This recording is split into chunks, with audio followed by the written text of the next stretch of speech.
Welcome to my channel. আশা করি আপনারা সকলে খুব ভালো রয়েছেন। আমিও অনেক ভালো রয়েছি।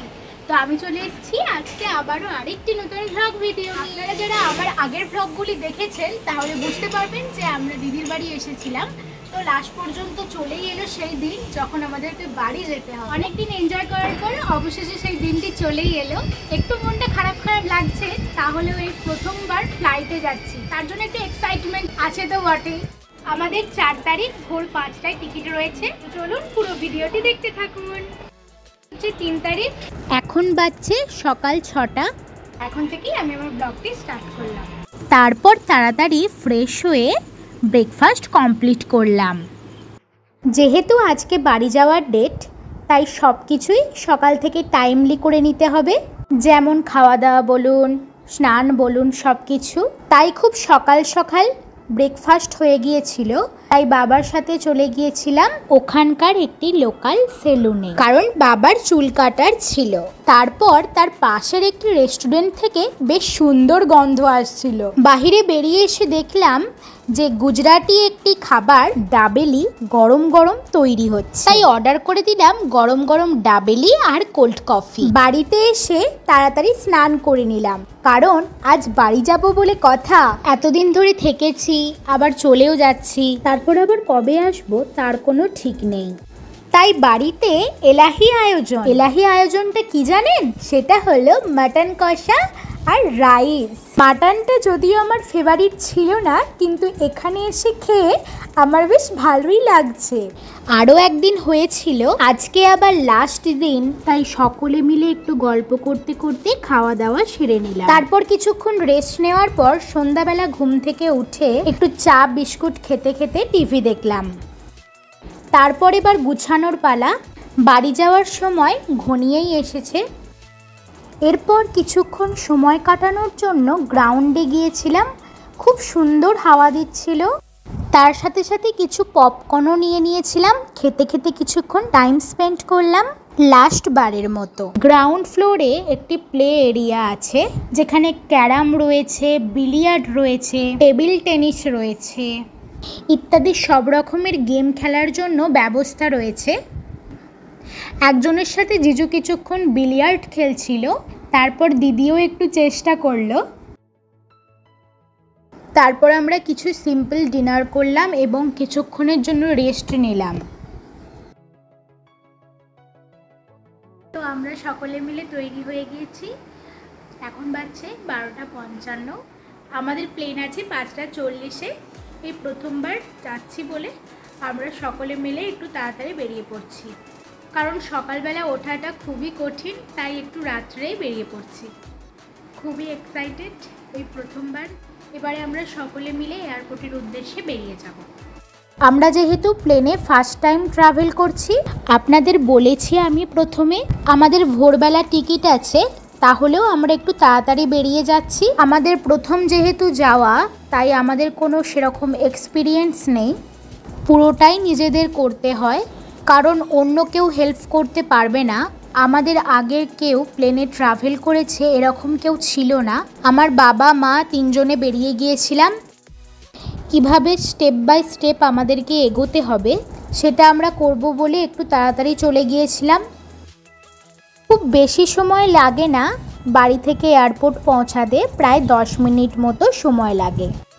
আর এই যে আমরা অবশেষে এয়ারপোর্টে এসে পৌঁছালাম।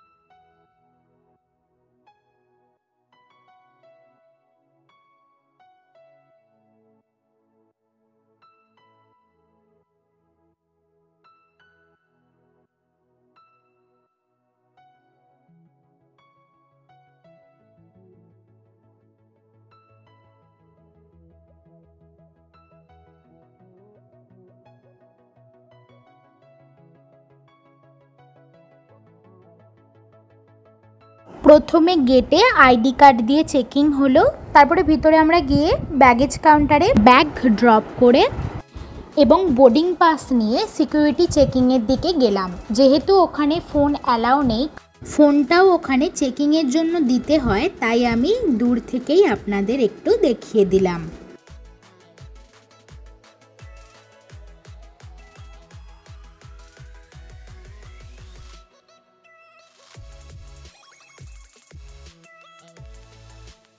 দেন আমরা আমাদের বোর্ডিং পাস অনুযায়ী আমাদের গেট নাম্বারে গিয়ে আমরা ওয়েট করছিলাম। আমরা কিছুক্ষণ ওয়েট করার পর আমার খুব স্ন্যাক্স খাওয়ার ইচ্ছা হলো, তার জন্য কিছু চকলেট নিয়ে এসেছিলাম, সেগুলো একটু খেলাম।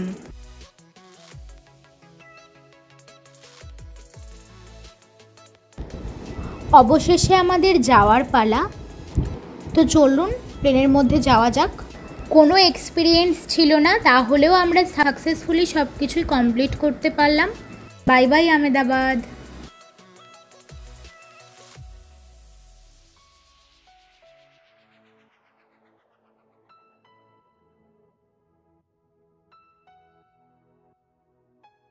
প্লেনের ভিতরে চলে এসেছি।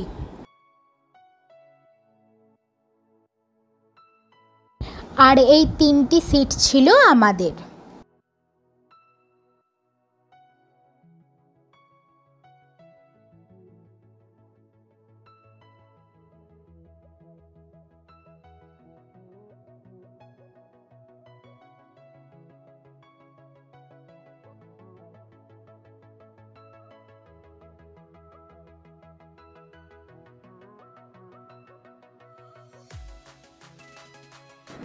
Good morning everyone. এখন আমরা ফাইনালি মেঘেদের দেশে রয়েছি। দেখুন চারিদিকে মেঘে মেঘাচ্ছন্ন, যেন মনে হচ্ছে মেঘেদের দেশে চলে এসেছি। যেন পেঁজা তুলোর মতো সাজানো রয়েছে চারিদিকে। এই অপূর্ব সৌন্দর্য দৃশ্য দেখে আমরা মনোমুগ্ধ হয়ে গেলাম। তারপর আবারও একটু স্ন্যাক্স খেয়ে নিলাম।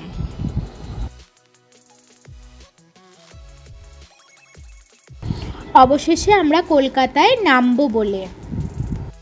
দেখুন কিরকম দেশলাইয়ের বাক্সর মতো ছোট ছোট আকারে বাড়িগুলিকে সাজানো রয়েছে।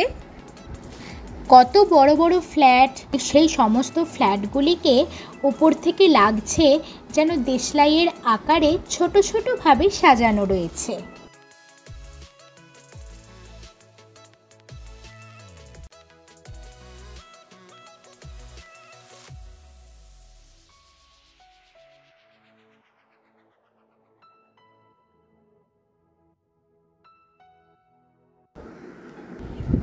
অবশেষে আমি কলকাতায় চলে এসেছি। আমি নিজের সোনার বাংলায় এসে পৌঁছালাম। মনটা খুবই হ্যাপি। তো চলুন এবার প্লেন থেকে নামা যাক।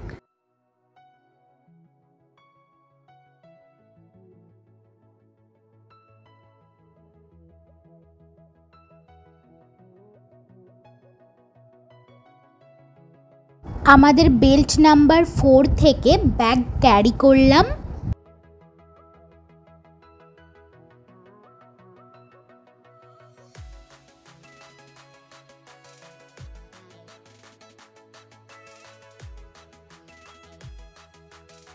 আমাদের গাড়ি বুকিং করাই ছিল। আমরা আমাদের গাড়িতে করে গুড়াপের উদ্দেশ্যে বেরিয়ে যাব। মনটা একটু খারাপ খারাপ করছে, তাহলেও একদিন না একদিন ফিরতে তো হতোই। আবারও কোনো একদিন যাওয়া হবেই। যাওয়ার পথে একটি চায়ের দোকান থেকে চা আর বিস্কিট খেয়েছিলাম। যেহেতু অনেক রাত্রে বেরিয়েছি তাই চা বিস্কিট খাওয়া হয়নি, সেই জন্য চা বিস্কিট খেয়ে বাড়ির উদ্দেশ্যে রওনা দিলাম।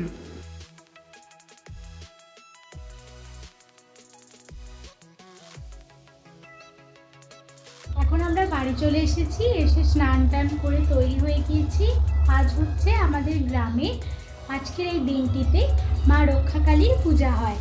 তো আপনাদের সাথে কিছু সুন্দর মুহূর্ত শেয়ার করার চেষ্টা করব। আপনারা যারা আমার আগের ব্লগগুলি দেখেছেন তারা হয়তো দেখে থাকবেন যে আমাদের ওই মন্দিরটির পাশে আরেকটি ছোট মণ্ডপ রয়েছে, যেখানে আজকের দিনটিতে পূজা হয়ে থাকে প্রতি বছর। তারপর আমরা পূজা দেওয়ার পর কিছুক্ষণের জন্য বাড়ি চলে এসেছিলাম। খাওয়া দাওয়া করার পর আবারও মা আর আমি দুজনে মিলে পূজা দেখার জন্য গিয়েছিলাম।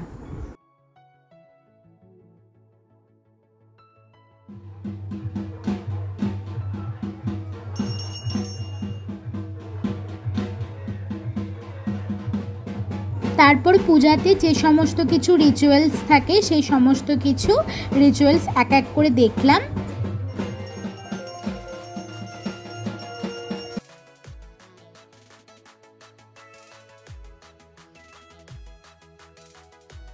এই পুজোটিতে অনেক ধরনের মেলা বসে। আগে আরও অনেক ধরনের মেলা বসতো, প্রতি বছরই দেখতে পাচ্ছি কিছু কিছু করে দোকান কমে যাচ্ছে।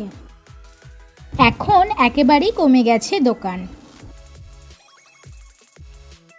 এই পুজোটি থাকার দরুন অন্তত কিছুটা অংশে যে দুঃখ নিয়ে বাড়ি ফিরেছিলাম তা কিছুটা অংশ কম হয়েছে, কিন্তু পুরোটি কম হতে কিছুটা সময় লাগবে। কারণ এতদিন ধরে একটি জায়গায় থাকা, ওদের সাথে মিলেমিশে থাকা, ওদের সাথে টাইম স্পেন্ড, গল্প গুজব ইত্যাদির সঙ্গে যে মায়া জড়িয়ে গিয়েছিল সেগুলি থেকে বাইরে বেরিয়ে আসতে কিছুটা তো সময় লাগবেই। তারপর আশা করি সবাই নিজেদের সাধারণ অবস্থায় ফিরে যাব। তো যাই হোক, এবার ভ্লগটি আমি এখানেই শেষ করলাম। দেখা হচ্ছে নেক্সট কোনো ভ্লগে। টাটা।